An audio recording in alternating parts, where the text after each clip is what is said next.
Thanks very much for your time. Really appreciate it. So my Pleasure. first question, I mean, well, just tell me about a couple of sentences on NASC, so we know about your organisation to start with. So NASC is 79 years old, 80 next year. We've been synonymous for setting standards in and around scaffolding within the UK and international market.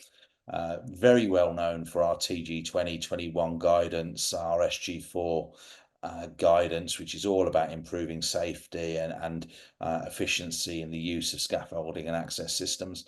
Membership that represents roughly 80% of the UK scaffolding pounds, based on 2021's ONS. So yeah, a very recognised organisation, and one actually I'm quite excited by, because actually scaffolding is somewhat malign, Roger. People think of scaffolders, they think of that high street, they hear of that cliched wolf whistling, but actually scaffolding is extremely essential to the UK economy. And everybody says, oh, it's about construction. It isn't. It's actually beyond that. It's about utilities. It's about oil industry. It's about aviation. It's about shipping. It's about facilities management. So your shopping centre, when you need the lights in your beautiful building as you're walking around those malls, all requires access systems and scaffolding.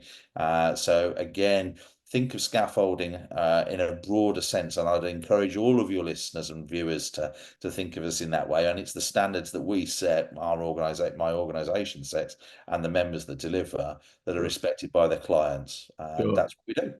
That's really interesting. Again, yeah, the application of scaffolding, we don't always think of everything that it could be used for, but no, absolutely.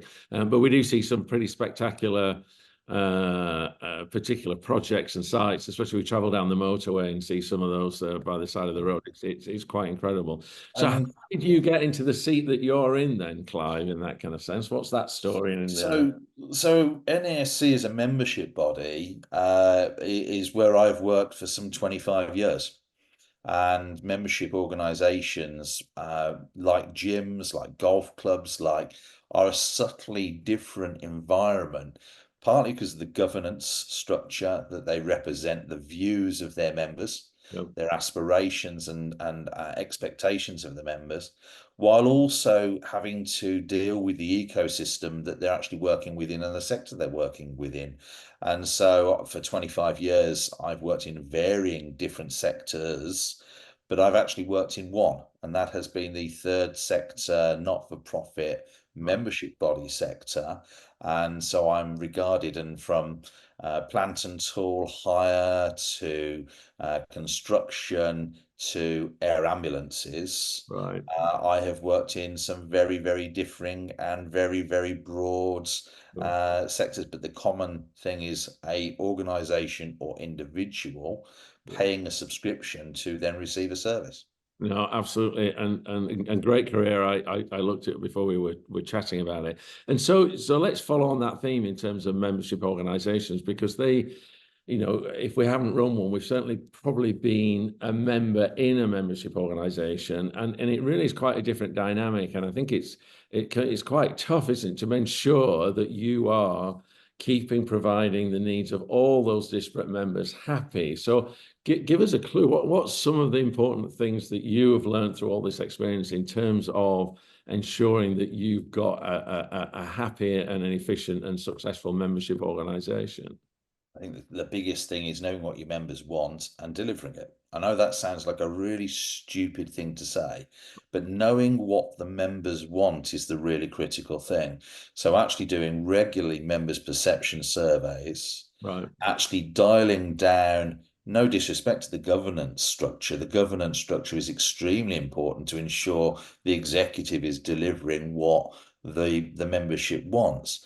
But actually one member or a group of members that is the governance needs to be given good quality information to make good decisions. And so you picked up something there, Roger, a real nuance of actually the membership sector is about actually that broad appeal. How do we appeal to the micro SME and then the multinational, or the individual versus the business? or actually I only want this element or that element of the full membership offering. Right. Well, actually, you have to know in with detail how many members want that, how Yeah. many members need it. And I always use the gym analogy. Some people want the free weights, some people want the cardiovascular equipment, some Right. people want the classes in the studio. Yeah. And a good gym has a wealth of experience and can then charge appropriately. And I think that's the process. The other aspect is actually communication. You have got to be an exceptional communicator in the membership world. Uh, it is like insurance. It's only needed, especially in business to business membership environments, when there is a problem. And if there's no problems, if there's no perception of a problem, Sure. the actual membership organization can sometimes be perceived as an irrelevance. And you have to, in those circumstances, massively increase the communication to become a visceral part of the actual member, Yeah. and understanding that they're getting something, even though it may not make much of a difference to their business in the here and now. It's actually you're there, they're getting a physical item out of it. And many trade bodies I've joined and worked with in the early parts of, I have been seen as, in some parts of my careers, as a troubleshooter in trying to re-energize. A Right. typical variable has been the lack of information that is coming out of the organization, and that there is no engagement, and the apathy that then Yeah. results in actually decay of membership and lack of understanding. Sure. No, and I love your gym analogy. I think that's brilliant, and I think that idea because and I'm that disparate nature of the smallest guy and the biggest guy. They actually really do want different things, but you are one organization serving them at the end of the day. So So, no, absolutely. I can see how that's tricky. And yeah, I think you're keeping it lively and alive and dynamic is again what you said at the end. Just one thing that interests me on that as well, and I may be barking down the wrong road, but do you trade organizations in this kind of sense sometimes end up being lobbyists on behalf of their members with other groups? Is that something you do? And what have you learned about how to kind of lobby in terms of on behalf of members? Are there any tricks or thoughts you have about that? Well, I'd actually go the other way. For a business to business trade body, if you're not lobbying, you're failing. And it's actually a critical part of any trade body. There's a dichotomy though. And with every trade body, you have a non-membership that is sitting out there unless you become regulated, such as, for example, Gas Safe Register, where you must and you're mandated to be part of it. Yeah. But what you actually do is if you have a membership that has a problem, especially one that might be at a macroeconomic level, it will require government intervention or regulatory reform. Yeah. So you have to lobby, you have to engage, you have to speak to and change the lobbyists. And I was exposed to it in my earliest trade body at Hire Association Europe, Right. some 25 years ago, that we needed to engage. There was issues around health and safety, there was issues on VAT, there was issues in the business taxation model, and so every single trade body has to do that. Sure. The real weakness is that dichotomy, that actually you win a battle, you change something, you get a regulatory reform order that changes the legislation and removes a barrier to the sector that Right. you're working within. It actually benefits the non-member. And actually, you have to be really careful, because there's a nuanced message you must think through as a trade body in Sure. actually saying, actually, to have a say on what the trade body is saying is the benefit. It's Sure. not actually the change. And it's, if you want to change your sector, Sure. be a member. Yeah. And that's the actual benefit of the lobbying. But there are simple requirements. I mean, one from an NASC's perspective, for example, on ULEZ and the proliferation of ULEZ and the inflationary increase on cost to the business, is something that we are lobbying and talking about, and are highlighting that some vehicles that are older within the scaffolding fleets are not ULEZ compliant, and all we are doing is actually putting a cost on in an environment that is already cost sensitive, certainly within the domestic model, because of the cost of living crisis. So it's quite interesting having to explain that. Are we looking for legislators to change their opinion and their view? Possibly, but actually we're here to inform and advise and guide.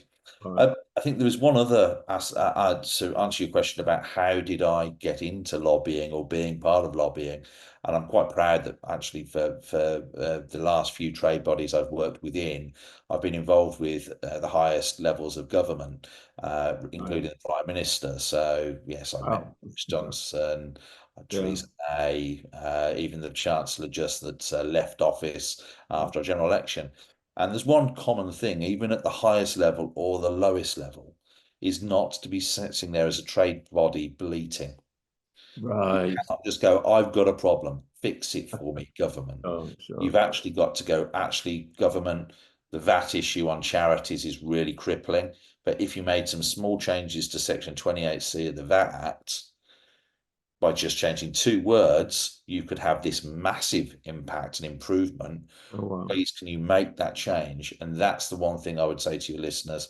Don't go in just saying, oh, by the way, this is hurting, solve it for me. Go in with the solution. And if you can't find the solution, you need to rethink your strategy, because government will not look at it, be Yeah. that national, be that local, be that provincial. You Yeah. need to think about what the actual solution is, and is it palatable? And if it isn't palatable to the electorate, you're in a very, very tough fight to make that Sure, change. sure. No, I think that's really interesting. You're looking for the win-win, and yeah, you're right. Whinges and moaners aren't going to get anywhere, but if you can go with solutions and you can help the other side, then in that kind of sense, then that's really good. So Absolutely. And politics is the biggest beauty pageant on the planet. Let's not forget, politicians want wins. They want to look good.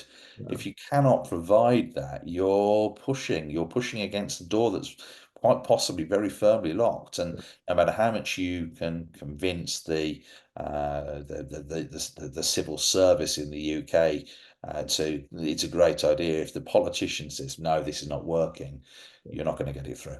and I think your point as well is, and I'm sure it's about building relationships with those people. That's what you mentioned, and that takes time and that takes effort, but it definitely pays off in the long term. But it's quite hard work because you've got to build those networks, build those relationships, give a value to that person. I think that's what you were saying in terms of, look, I'm going to be helpful to you, and therefore you build a trusting relationship, and therefore that works. And I don't Well, underestimate how hard that is to keep doing absolutely. that. Yeah, sure. And what, I mean, one of the things we're doing with Inside NASC right now, there's a very well recognised skill shortage in the whole of the scaffolding sector. Part of that has been the challenges around Brexit. Part of that has been challenges around the pandemic and Mhm. people returning to their naturalised homes where they came from. Yeah. And then you've got the additional burden of actually upskilling the current Yeah. workforce, or the appetite to engage.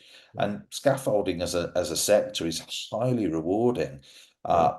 While it has, yes, some image issues, which we are tackling as a really pragmatic trade body, what I find really quite exciting is actually you can earn up to £160,000 as a scaffolder. Wow. This is amazing. So when we talk to the lobbyists, when we talk to government, when we talk as an organisation making those representations, this is actually an ability in a sector which can take a low skilled individual and actually give them a highly paid position Yeah. within a sector that actually has been somewhat maligned. So while the win-win is there for the politician, the win-win is actually employment is improved, high salary expectation is achieved, and we have to communicate that. No, absolutely, I get that. No, yeah, yeah, again, relationships being so important. Let's just talk about people, because obviously you've got people in your organization. It tends to be one of the biggest things that people talk about in kind of a business sense. What's your take on recruiting culture, all those kind of aspects? Tell me about that.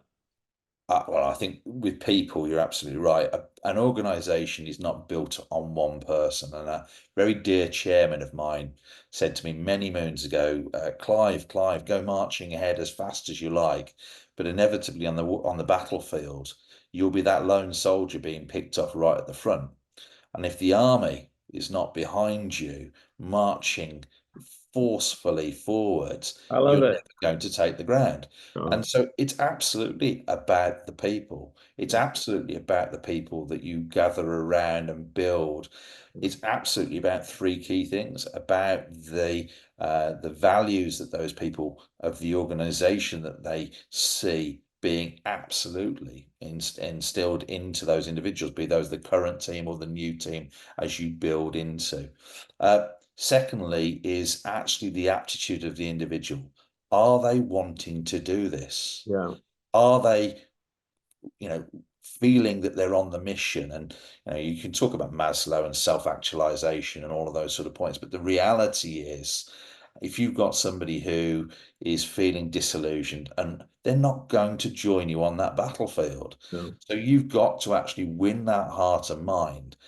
It's not about their skills, it's not about their capability, it is about actually, are they wanting to do it? And if they're wanting to do it, they'll go the extra mile, they'll learn, they'll innovate, they will educate themselves, they will do things to actually make themselves want to do things. The final thing is providing actually the bedrock of learning resource. It's all well and good having the capability of mental fortitude. Oh, I want to do this. I'm going to go forward, and we're going to work as an organization. But if the skill set there of, for example, presentation skills, I don't know how to do a presentation, or I don't know how to structure a presentation. I'm not confident in getting on a stage and talking, or talking to a small group. You've got to give open access, free access to that knowledge no, so that they can skill themselves up. Because if they have that, they will flourish. yeah, And it's by doing that and actually building it in a clear way that everybody joins the dots, you yeah. can actually do it. And having an open ability to say, sorry, I don't understand that. Help, please. And having a team that rallies as a team around that individual to build them is absolutely key. No, I love that. So yeah, so you got values, aptitude, and then kind of personal development. I think that's terrific. And just do you see that being different across the generations, just out of interest? I mean, as we get younger people coming into the organization. I think there's two aspects with the younger generation. We're in a very interesting space where educationally, certainly within the UK market, we've had for 20 years now, 50% of the population must get a university, Mhm. which is great, absolutely. And speaking from within the scaffolding sector, that has substantially maligned the vocational qualification and vocational working environment. So we see an awful lot of individuals coming out saying, "I'm fully qualified, I'm experienced, I've got a ton of knowledge, and I demand to be the managing director." I'm exaggerating, but Sure. that expectation of actually, like you pass your driving test, No, you only just at that point start then learning to drive. yeah. And that's actually the challenge, that we've actually got an extremely knowledgeable, young, Mhm.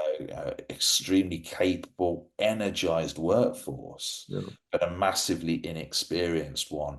And actually narrowing that knowledge via experience, no, coming back to personality traits of the individual. And a lot of that comes down to their life experience, their knowledge, what they've done, they're wanting to, and coming back to that second point about people, about wanting to do something.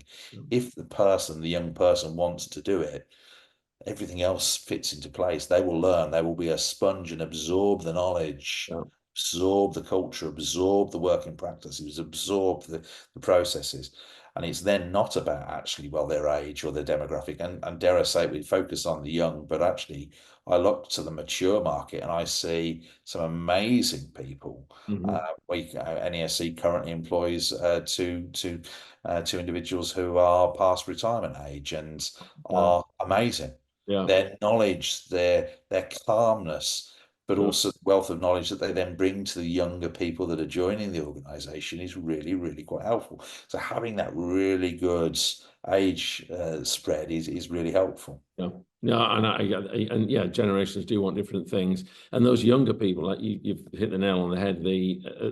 As whilst they might not have the experience, they definitely want to join businesses that value that. And going back to the values are important, aptitude, and then the personal development. Younger people, I do find, actually want that. Where am I going to go in this business? What are you going to give me? How are you going to train me? It sounds like you do that in spades. So that's terrific. That's terrific. So keeping on that, so go on. Sorry, no, I think the one thing that, again, you've got to think about is what a person, an individual, that key word individual, brings to the organization. And if you've got IT skills, if you've got a young person who has got an abundance of IT skills, well, that's not a negative. That's actually a huge positive. So, Use the energy that's inside that interest, that skill. AI, sorry, this little thing that's blipped up 2, 3 years ago, it's transformational. And if you've got a young person who's got that real ability, well, use it to improve your efficiency. Use it to the maximum. And guess what? You've again motivated the individual. And it's about that motivation to have the values of the organization, understand the direction where it's going, and to take their best skills. No, absolutely. And again, interesting. You said, I mean, efficiency and productivity are going to become much, much more a theme as we go forward with, even with lack of labor skills, et cetera, et cetera. Really want to be able to be as efficient as we can. So yeah, that's a great thing. So and so keeping on kind of leadership, when you look back, what are some of your biggest learning in terms of your leadership journey? What comes to mind when that question gets asked? I think listening is one of the biggest things a leader needs to do. It's all well and good flag waving and marching forward and being the values, this is what we're doing, but actually listening to and hearing are very different, and being emphatic around what you're hearing and what you're doing is really key. Being a clear communicator as well, making sure that there's confidence from the communication. So getting that down through the tiers of the organization as well, having regular meetings. Everybody goes, oh, really? A lot of people, don't work at the same speed as some people. An email does not necessarily get read. A Teams message doesn't necessarily get read. WhatsApps So, don't get read. So working through as a leader and understanding that actually all of the dots within the organization, if you're going to get that motivated mass all sure. going in one direction with one aspiration, you've got to have a very clear business plan. You've got to have a very clear operational plan. Everybody's got to be able to access it, read it, understand it. In my world within NASC, that goes even further because I have to also inform and engage the governance and the membership body. Right. So I have to not only communicate down, but also out Yeah. in a far more, and so there's several tools that we use and I use, online platforms to project manage and guide, give people open access, free information, transparency is all critical because just being in transmit through email does not get that message over. Sure, sure. No, I think it's really interesting. And it links with what you said before. Because when we talked about a membership organization, you said the most important thing is to really understand what the membership wants. And then you talked about surveys and those kind of things. And that's that listening piece, isn't it? And the danger that we make assumptions about what people want. And I guess the world changes so quickly, and things change for members or clients or customers. And therefore, do we really understand what's changing in their world and what they need and what's different? So yeah, I love the listening piece, and I think there's too many examples of people where they don't do that, and again make assumptions rather than really listen. Yeah, I think there has to be a clarity there around listening and hearing, and also listening and hearing something that's possibly either an irrelevance to the No, direction of travel of the organization, in that it's a minority opinion. And this comes back to knowing your data, yes, knowing the quantum and the size of the membership body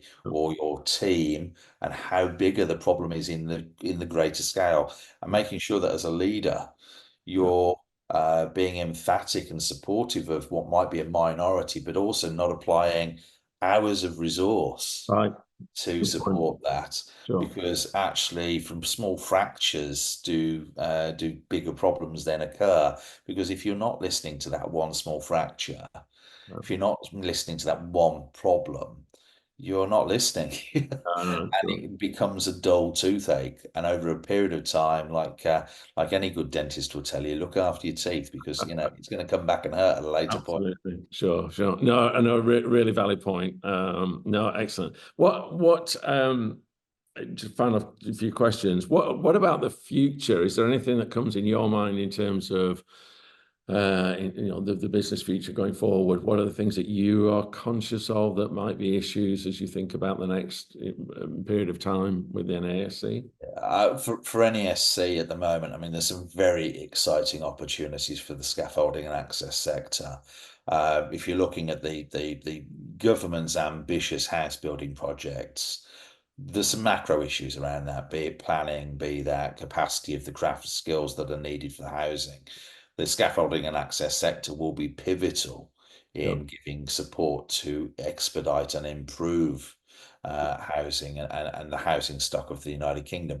What I think is quite exciting, though, is if you look at the East Anglia challenges, it's easy to build houses, but you've actually got to also think about the infrastructure, water, Right. energy, utilities, everything that goes alongside that growth in population also magnifies school production, Sure. production of energy.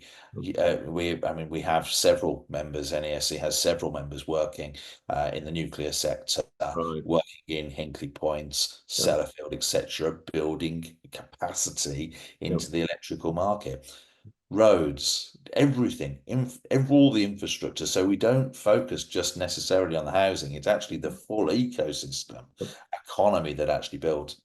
Other opportunities as well that certainly the sector has got to seriously look at, and that's digitisation, Right.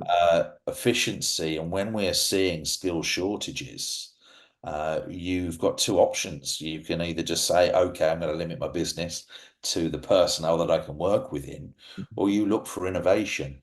And we're seeing a lot of manufacturers coming up with some very innovative ways, be it physical or digital, that are actually enhancing the capacity within the actual physical sector. Some are bringing 30 and 40% improvements in efficiency, which means actually your workforce challenges around your actual talent are actually being mitigated and minimized by the improvements. If you look at technology, understanding your carbon utilization, understanding energy efficiency is again allowing you to move budget from potential other areas into your training and education. It allows you to focus in other areas. It also allows you to look at things in, dare I say, a more wholesome way, that you can actually take a whole organization and very quickly see digitally what's going on. The first time, I mean, I've talked for 20 years now, and I was an early adopter of the old iPac, HP iPacs back in the 1990s when Outlook just started, and I'll never forget it. There was this thing called the internet that just emerged, and it's all going to be a revolution. And way back then, the construction sector, which I was then working within, was very, very rudimentary. It was, oh, no, technology's just not where we're working with plants, tools. We're still using three-part NCR set order forms. All of that was the way forward. Today, I can actually say inside NESC, I've been absolutely blown away at digitisation. Right. And while it's still the construction sector, there are organizations that are fully digital, that Right. don't use paper, that are actually calculating all of the inventory that needs to go on a vehicle to go to site, so that they've got enough tube fittings, boards, sheeting, etc. The right teams are there. The teams aren't having to go to a yard and have the briefing. They're actually getting the briefing electronically. They're arriving to site. They're partially briefed already, all done. And they, hold on, that's saving time. It's saving, Absolutely. it's engaging. And so technology absolutely is one of the great opportunities. One of the things we've got to be cautious of is geopolitical. Let's not forget, we have just seen Europe having its first war. We've just had a pandemic. We've just had a seismic change politically. Sure. And with all of that, we need stability, and the opportunity of stability within a sector is Mhm. really key. And what I'm quite keen to make sure NASC keeps on pressing, because only will people invest if they know that there is a degree of sustainability Sure. and stability within the economy. And I think that's the one thing we need to start protecting ourselves and building a strong, resilient economy within the UK is key. And so, looking to our new administration, we need to be seeing the government absolutely fortifying, and some of the announcements that they're certainly making seem to be giving positive, but equally some of the pre-general election messaging, certainly around workforce planning, etc. As an employers organisation, we need to be equally guarded and supportive of explaining to government, well, if you do implement these changes, Sure. these are going to be the consequences, and actually they're counterintuitive to Yep. not necessarily what you want out of it. Yep. No, what's really interesting when you talked about digitization, and that's a much faster moving world, and it moves faster all the time. And I think then linking that almost with, you talked about the geopolitical situation, we've had quite a calm period of time, and as you made the point, things are beginning to move on that. And you put those two things together, it is definitely an ever faster changing world, and therefore reacting to that is good. But actually, the irony then, you're talking about the stability potentially of certainly, I think, of government to keep on a certain track that can help is really important. So no, I think really great 3 points there on looking to the future. Kind of a couple of final questions. One is that I also noticed that you kind of give back. You're a chair of a academy trustees. So just tell me a bit about the giving back piece that's important to you. Well, I mean, it's something that I've actually held dear. I mean, going right the way back to, I was working with Video Arts and the John Cleese Training Film Company, and I was approached to go and work in this thing called Higher Association Europe. It's a not-for-profit third sector trade body. I was like, oh, what? Well, and little old Clive in his 20s was kind of, what's this not-for-profit malarkey in this trade body? And of course, it's been a thread all the way through my entire career, be it I'm either a member of or being part of trustee boards of varying organisations, or working for the air ambulances in transforming not only their economic environment with it changes to VAT for charities that are operating within the air ambulances, or the physical changes around landing sites and improving access and egress to ambulances getting to landing sites.